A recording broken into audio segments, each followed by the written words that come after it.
पश्चिम Asia संकट पर केंद्र ने बुलाई सर्वदलीय बैठक। वित्त मंत्री ने लोकसभा में वित्त विधेयक पर चर्चा का दिया जवाब। कहा, नई कर व्यवस्था विश्वास पर है आधारित। धर्म परिवर्तन पर सुप्रीम कोर्ट के निर्णय का भाजपा ने किया स्वागत। पूर्व मुख्यमंत्री चंपाई सोरेन और बाबूलाल मरांडी ने कहा, ऐतिहासिक फैसला। चैत्र नवरात्र के 7वें दिन मां कालरात्रि स्वरूप की हो रही पूजा। बाबूलाल मरांडी ने रांची में दुर्गा पूजा पंडाल का किया उद्घाटन। कहा, सनातन से ही निकलता है शांति का मार्ग। और सीनियर अंतर जिला क्रिकेट टूर्नामेंट के लिए रांची जिला की टीम का ऐलान। शिखर मोहन बने कप्तान, पंकज कुमार को कप्तान की जिम्मेदारी।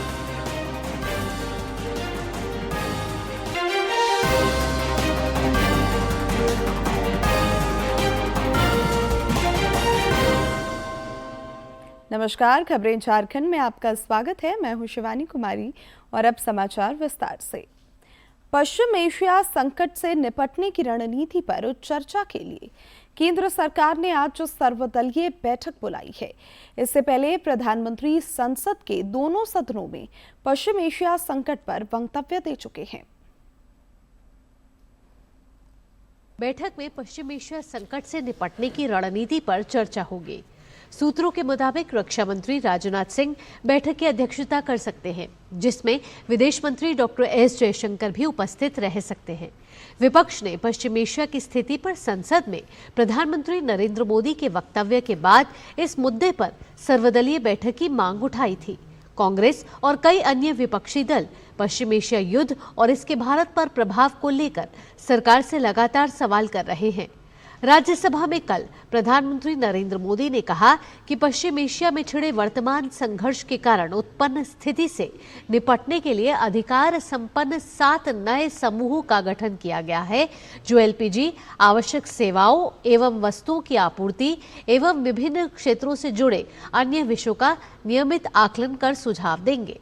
लोकसभा में विपक्ष के नेता राहुल गांधी सर्वदलीय बैठक में शामिल नहीं हो पाएंगे, क्योंकि उनका केरलम में एक कार्यक्रम पहले से ही तय है।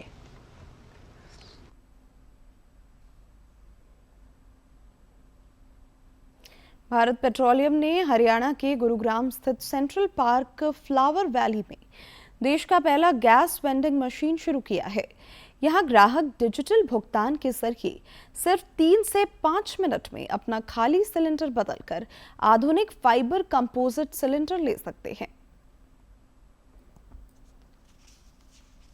गुरुग्राम में भारत पेट्रोलियम कॉरपोरेशन लिमिटेड ने देश का पहला एलपीजी एटीएम यानी गैस वेंडिंग मशीन लॉन्च कर दिया है, जिसे भारत का गैस इंस्टा एलपीजी नाम दिया गया है। यह स्वचालित सिस्टम 24 घंटे उपलब्ध रहेगा और महज 2 से 3 मिनट में सिलेंडर उपलब्ध कराएगा। इस सुविधा का उद्देश्य बढ़ती सिलेंडर की कमी को कम करना है। पश्चिम एशिया में छिड़ी जंग की वजह से कथित गैस की समस्या से निपटने के लिए पेट्रोलियम कंपनी ने अहम कदम उठाया है। गुरुग्राम में स्थापित यह एलपीजी एटीएम एक बड़ी राहत साबित हो रहा है। यह एटीएम की तरह काम करता है और पूरी प्रक्रिया डिजिटल और कॉन्टैक्टलेस है। इसके लिए खास 10 किलोग्राम वाले सिलेंडर तैयार किए गए हैं, जो पूरी तरह से नई तकनीकी प्रणाली से काम करते हैं।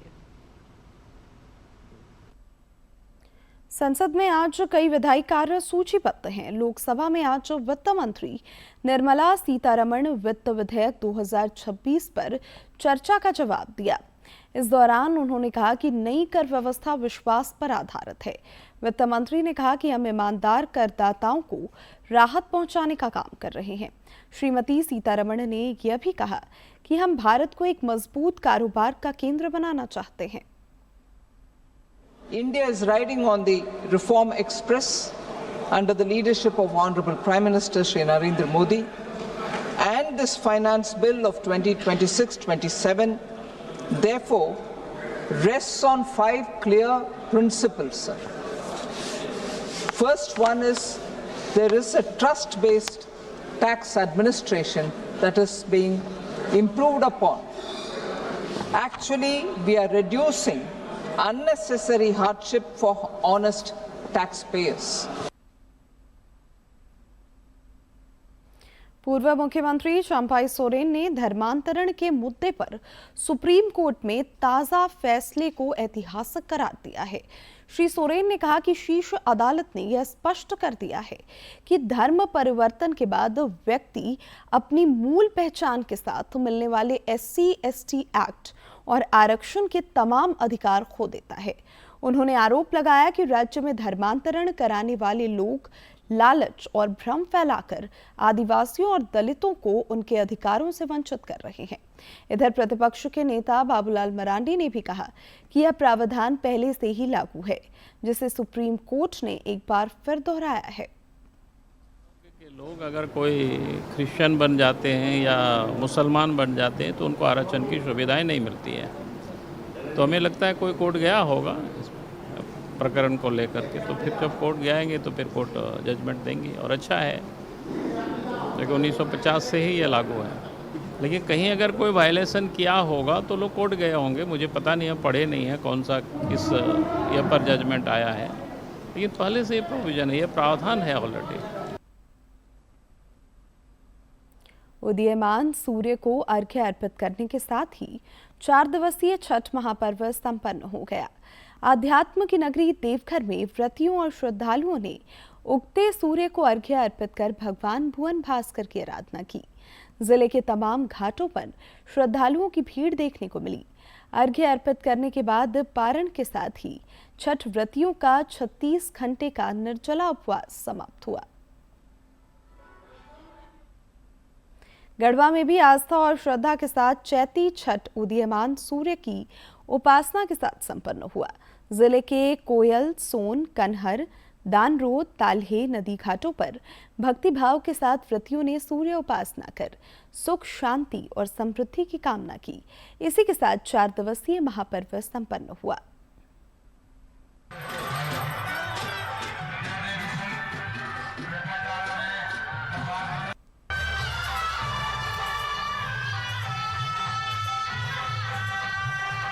बहुत ही आस्था का पर्व है और ये प्रकृति की पूजा है, जिसे एक तरह से देखा जाए तो सिर्फ हिंदू धर्म ही नहीं, अन्य धर्म के लोग भी अपनी आस्था के साथ करते हैं। ये एक ऐसा पर्व है जहाँ जो भी मन्नत मानी जाए वो छठ माता जरूर पूरा करती है।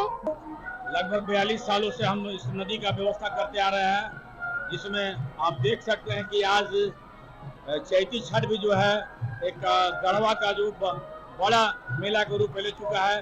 इसमें तमाम गढ़वा जिला और आसपास के लोग हमारे यहाँ पहुँचते हैं छठ पूजा करने के लिए। सिमडेगा में लोक आस्था का महापर्व चैती छठ उदीयमान सूर्य को अर्घ्य अर्पित करने के साथ संपन्न हो गया। उपायुक्त कंचन सिंह ने भी जिले के प्रसिद्ध पर्यटन स्थल केला घाट स्थित छठ घाट में भगवान भुवन भास्कर की आराधना कर लोक कल्याण की कामना की। महापर्व के अवसर पर छठ घाटों पर श्रद्धालुओं की भारी भीड़ देखी गई।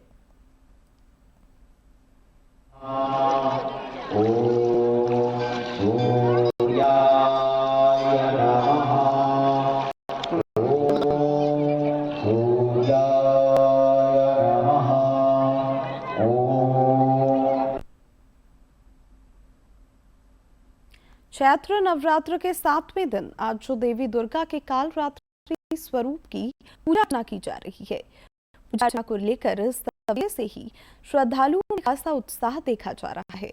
सभी मंदिरों में श्रद्धालुओं ने पहुंचकर मां दुर्गा के 7वें स्वरूप की पूजा अर्चना कर मंगल कामना की। नवरात्रि के 7वें दिन आज हर तरफ भक्ति और आस्था का अद्भुत संगम देखने को मिल रहा है। 7वें दिन मां कालरात्रि की पूजा की जाती है। मां कालरात्रि का स्वरूप भले ही उग्र और भयंकर प्रतीत होता हो, लेकिन वे अपने भक्तों के लिए अत्यंत शुभ और कल्याणकारी मानी जाती हैं। मान्यता है कि उनकी पूजा से सभी प्रकार के भय, बाधाएं और नकारात्मक शक्तियां दूर होती हैं और जीवन में साहस का संचार होता है। मां कालरात्रि का स्वरूप अत्यंत प्रभावशाली है। उनका रंग काला है। वे गर्दभ यानी गधे पर सवार रहती हैं और उनके केश खुले होते हैं। उनके 4 हाथ हैं जिनमें अस्त्र, शस्त्र और वरमुद्रा होती है। उनका ये रूप ये संदेश देता है कि अंधकार चाहे कितना भी गहरा क्यों ना हो, आखिर में जीत प्रकाश की ही होती है। इस दिन भक्त विशेष रूप से गुड़ और नारियल का भोग लगाते हैं, जिससे कष्टों का नाश और सुख समृद्धि की प्राप्ति होती है।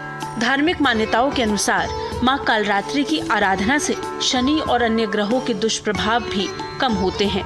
साथ ही ये दिन साधना और आत्मबल को मजबूत करने के लिए बेहद महत्वपूर्ण माना जाता है। मंदिरों में दुर्गा सप्तशती का पाठ और विशेष पूजा अर्चना के साथ वातावरण और भी पवित्र हो गया है। कहा जाता है कि मां कालरात्रि की उपासना से साधक को न केवल बाहरी संकटों से मुक्ति मिलती है, बल्कि उसके भीतर छिपे भय और कमजोरियों का भी नाश होता है। नवरात्रि का ये दिन हमें सिखाता है कि जीवन की हर चुनौती का सामना निर्भय होकर करना चाहिए। उम्मीद है कि मां कालरात्रि का आशीर्वाद सभी भक्तों पर बना रहेगा और उनके जीवन से हर प्रकार का अंधकार दूर होकर सुख, शांति और समृद्धि का प्रकाश फैलेगा। Bureau report, DD news. Chaiti Durga Puja को लेकर हर ओर उत्साह देखा जा रहा है। नेता प्रतिपक्ष बाबूलाल मरांडी ने रांची में पंडाल का उद्घाटन किया। इस दौरान उन्होंने कहा कि सनातन धर्म से ही देश और दुनिया में शांति का मार्ग निकलता है।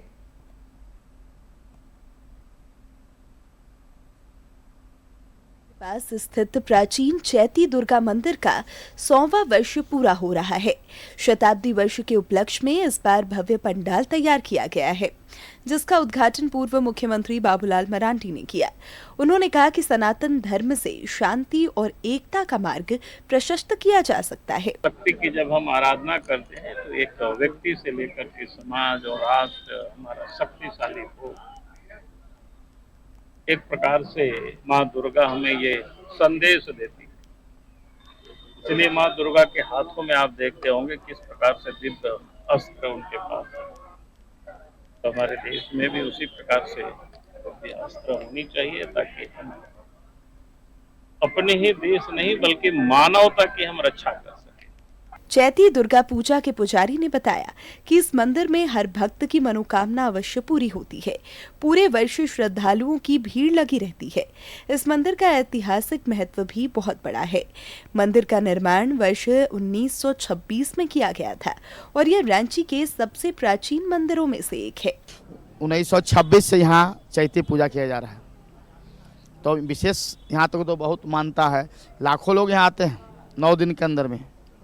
अब आकर के अब नाम भी पूरे रांची क्षेत्र में है चैती पूजा का। और लोग जिस दिन विसर्जन होता है, शोभा यात्रा, उस दिन विशेष महाभंडारा होता है। बहुत सारे लोग प्रसाद ग्रहण करते हैं, अपने भी ले जाते हैं, घर के भी जाते हैं। मानता है कि यहाँ के प्रसाद आज से जो भी मंदिर में आता है, आज तक निराश होकर नहीं गया है मंदिर में। ये चैती दुर्गा मंदिर 5 से 6 झांकी, जैसे कि पार्वती शिव परिवार, काली माँ, बाहुबली, इस तरह से 5-6 झांकियाँ जो कि रथ पे चलेगी। छौ नृत्य है, पैगा नाच है, बिक्की छावड़ा का कार्यक्रम है, महिला लोग का बहुत बड़ा जत्था यहाँ से जाता। तो उसी तरह से बहुत तक विसर्जन में भव्य आयोजन। रांची में इन दिनों भक्ति का सैलाब उमड़ पड़ा है। भक्त भक्ति में लीन नजर आ रहे हैं और पूरा रांची भक्ति की दिव्य छटा में डूबा हुआ है। रांची से सहयोगी विकास के साथ रविकांत की रिपोर्ट। इधर रामनवमी महोत्सव से पहले रांची में कल तीसरी और अंतिम मंगलवारी पर शोभा यात्रा निकाली गई। इसमें विभिन्न अखाड़ों से जुड़े लोग और श्रद्धालु शामिल हुए। रामनवमी पूजा समिति द्वारा शोभा यात्रा का स्वागत किया गया। जुलूस में नारी शक्ति का करतब देखते ही बना।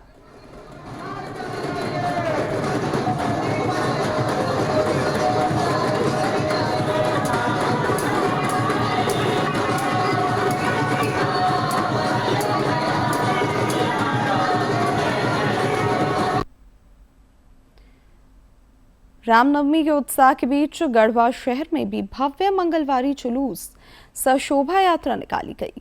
काली मंदिर से रामलला मंदिर तक निकली इस शोभा यात्रा में महिला और पुरुष राम भक्तों ने बढ़ चढ़कर हिस्सा लिया। इस दौरान उपायुक्त दिनेश कुमार यादव भी जुलूस में शामिल हुए।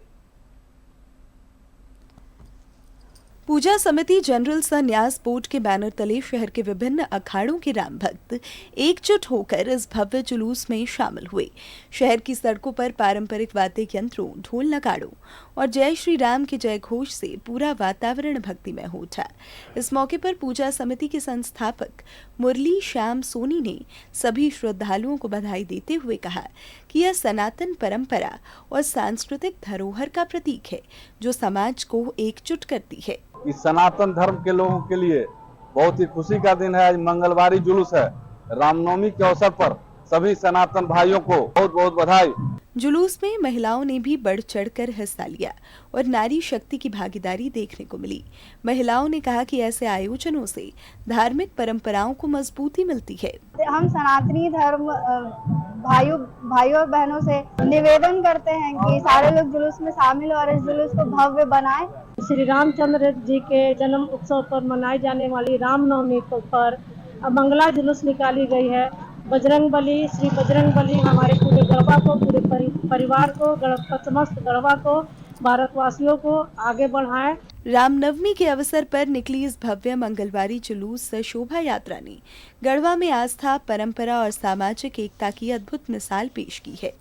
शहर भर में गूंजते जय श्री राम के नारों के बीच यह आयोजन श्रद्धा और उत्साह के साथ संपन्न हुआ। गढ़वा से विजेंद्र तिवारी की रिपोर्ट। रामनवमी का उत्साह सिमडेगा में चरम पर दिख रहा है। यहाँ 4 दिवसीय उत्सव को लेकर लोगों में खासा उमंग और जोश दिख रहा है।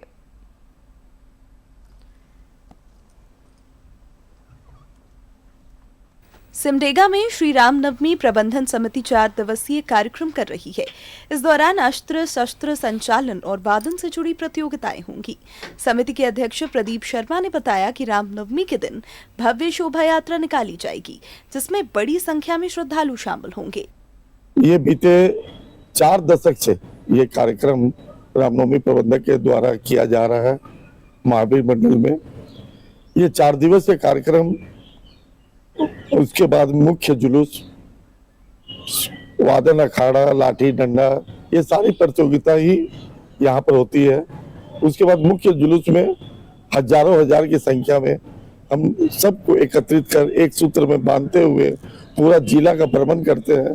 प्रबंधन समिति के सचिव संजय शर्मा ने बताया कि यह परंपरा 4 दशकों से चली आ रही है और हर साल इसका स्वरूप और भव्य होता जा रहा है।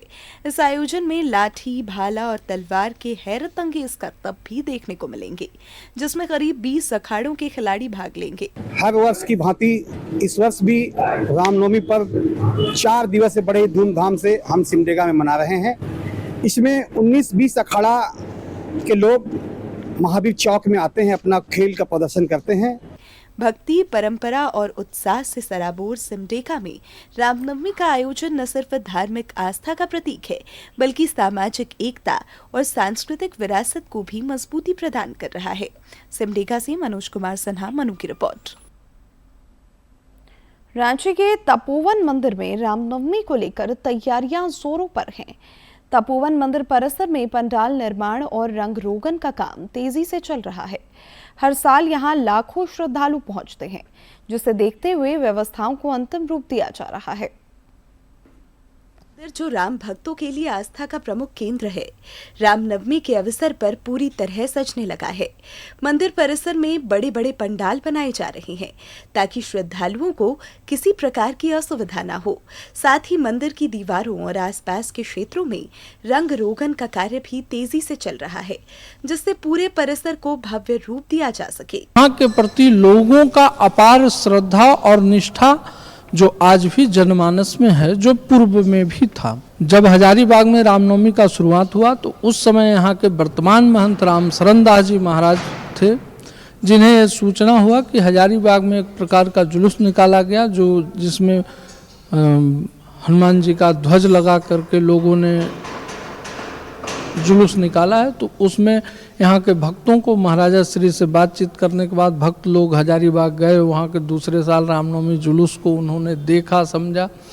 तत्पश्चात यहाँ पे भक्त लोग आए, महाराज को बताया और उसके बाद फिर हुआ कि अब अगले साल यहाँ भी वैसा जुलूस निकाला जाए, जिसमें गिनती के 10 भक्तों ने ही रामनवमी का शुरुआत में यहाँ पहला ध्वज आया था, एक ध्वज और 10 लोग।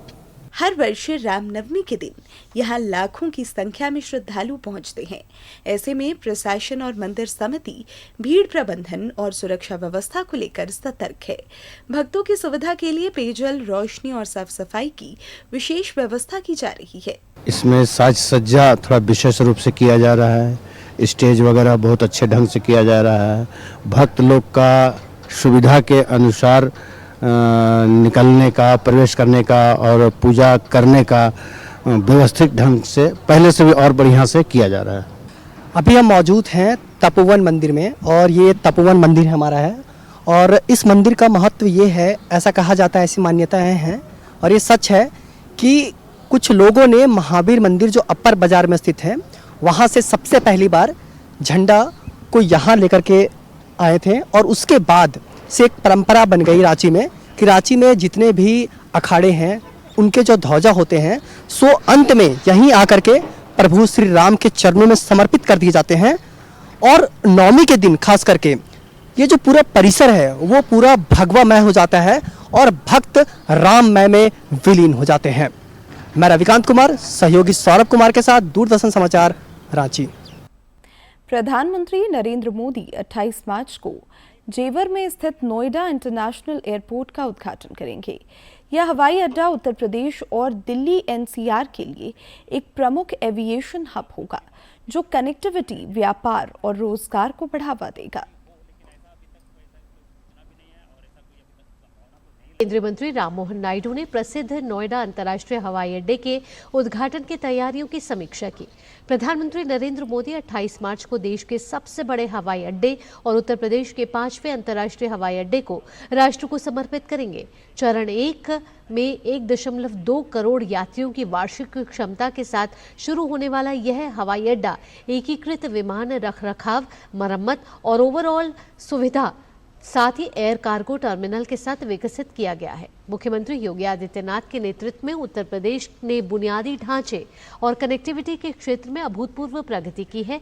जेवर हवाई अड्डा न केवल दिल्ली एनसीआर क्षेत्र की एयर ट्रैफिक को राहत देगा, साथ ही पूरे उत्तर प्रदेश या उत्तर भारत के विमानन पारिस्थितिकी तंत्र को नई ऊंचाई भी देगा। सीसीएल की बहुप्रतीक्षित चंद्रगुप्त कोल परियोजना से कोयला उत्पादन का कार्य आधिकारिक रूप से शुरू हो गया है। नवनियुक्त जीएम संजीव कुमार ने बताया कि शुरुआती दौर में प्रतिदिन 18,000 टन कोयले का उत्पादन हो रहा है। एमडीओ मोड में संचालित यह परियोजना अगले 41 वर्षों तक चलेगी, जिससे चंदवा के टंडवा और केरेडारी क्षेत्र के स्थानीय लोगों के लिए रोजगार के नए अवसर खुलेंगे। रेलवे ने ट्रेन से सफर करने वाले यात्रियों को बड़ी राहत दी है। रेलवे ने टिकट कैंसिलेशन और बोर्डिंग पॉइंट बदलने के नियमों में बदलाव किया है। यहाँ रिफंड के ये नए नियम लाए गए हैं और पूरा रिफंड मिलेगा और न्यूनतम चार्ज भी कटेगा। रिफंड के नए नियम ये है कि 72 घंटे से पहले अगर आप अपनी टिकट कैंसिल कराते हैं तो, और साथ ही टिकट कीमत का जो है वो 25% चार्ज कटेगा और बाकी आपको रिफंड मिल जाएगा अगर आप 72 से 24 घंटे के बीच चेंज कराते हैं। तो वहीं 24 से 8 घंटे के अंदर अगर आप टिकट अपनी वापस करते हैं तो आपकी राशि मिलेगी और इसके साथ ही 50% कटेगा। 8 घंटे से भी कम का समय अगर बचता है तो आपको रिफंड नहीं दिया जाएगा। तो ऐसे में बहुत ज़्यादा ज़रूरी है कि अगर आपकी कोई कंफर्म टिकट है और आप उसको कैंसिल करके या कोई भी किसी भी तरह से अगर आपका प्लान चेंज हो रहा है तो समय रहते ही आप अपनी टिकट को कैंसिल करें, जिससे कि आपको रिफंड पूरा मिल सके। और इसका फायदा सीधे तौर पर उन लोगों को होगा क्योंकि आपकी टिकट उन लोगों को दे दी जाएगी जिनका नाम वेटिंग लिस्ट में है। और फायदों की अगर हम बात करें तो 1 से 15 अप्रैल के बीच में ये नए नियम जो है उन्हें लागू किया जाएगा। और रेलवे में पारदर्शिता बढ़ाने पर सीधे तौर पर फोकस है और पारदर्शिता बढ़ाने के लिए ही एक के बाद एक ये नए नियम लाए जा रहे हैं, नए कदम उठाए जा रहे हैं रेलवे की तरफ से। जो खाली सीटें हैं उनका बेहतर इस्तेमाल रेलवे कर पाएगा क्योंकि जब आप समय रहते ही अपनी टिकट को अगर आप कैंसिल करा रहे हैं, आपका कोई भी प्लान चेंज होता है तो उस टिकट को सीधे तौर पर जो दूसरे लोग हैं हम उनको भी दिया जा सकता है। प्रतीक्षा सूची वाले यात्रियों को सीधे तौर पर इसका फायदा मिलेगा और साथ ही जो टिकटों की कालाबाजारी है, जो लोग इकट्ठी कई सारी टिकट ले लेते हैं और फिर ज्यादा दामों में उन्हें बेचते हैं, उस पर रोक लगेगी। जो एजेंट हैं उनकी मनमानी अब नहीं चलेगी। बोर्डिंग से जुड़े हुए नियमों में भी बदलाव किया गया है और आप 30 मिनट पहले तक अपने स्टेशन को बदल सकते हैं। और अब कुछ खबर राज्य के विभिन्न जिलों से फटाफट अंदाज में।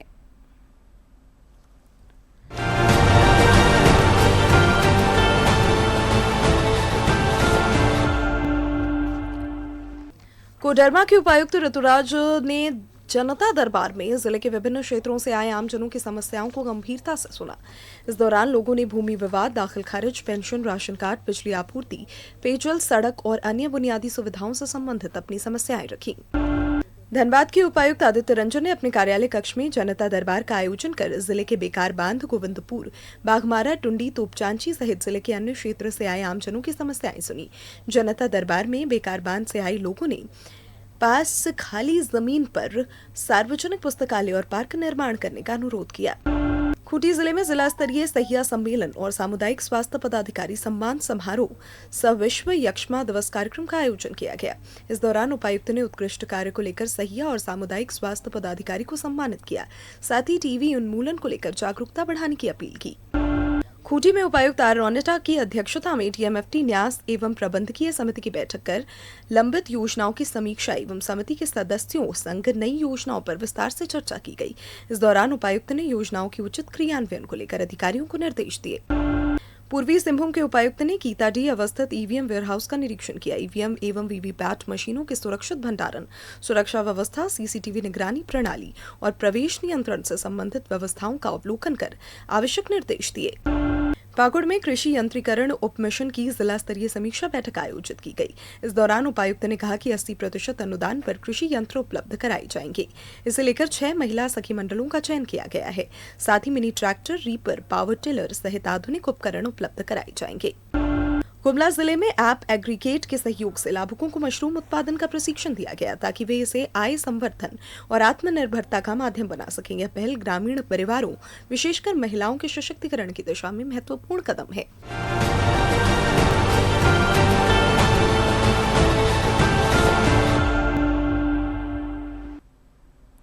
झारखंड राज्य क्रिकेट संघ यानी जेएससीए के तत्वावधान में आयोजित होने वाले सीनियर अंतर जिला क्रिकेट टूर्नामेंट के लिए रांची जिला की टीम का ऐलान कर दिया गया है। टीम के कप्तान शिखर मोहन होंगे, जबकि उप कप्तान पंकज कुमार को बनाया गया है।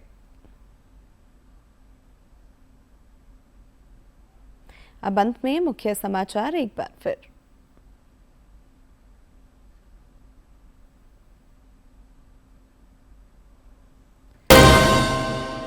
पश्चिम एशिया संकट पर केंद्र ने बुलाई सर्वदलीय बैठक। वित्त मंत्री ने लोकसभा में वित्त विधेयक पर चर्चा का दिया जवाब।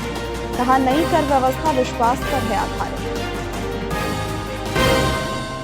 धर्म परिवर्तन पर सुप्रीम कोर्ट के निर्णय का भाजपा ने किया स्वागत। पूर्व मुख्यमंत्री चंपाई सोरेन और बाबूलाल मरांडी ने कहा, ऐतिहासिक फैसला। चैत्र नवरात्र के 7वें दिन मां कालरात्रि स्वरूप की हो रही पूजा। बाबूलाल मरांडी ने रांची में दुर्गा पूजा पंडाल का किया उद्घाटन। कहा, सनातन से ही निकलता है शांति का मार्ग। और सीनियर अंतर जिला क्रिकेट टूर्नामेंट के लिए रांची जिला की टीम का ऐलान। शिखर मोहन बने कप्तान, पंकज कुमार को कप्तान की जिम्मेदारी।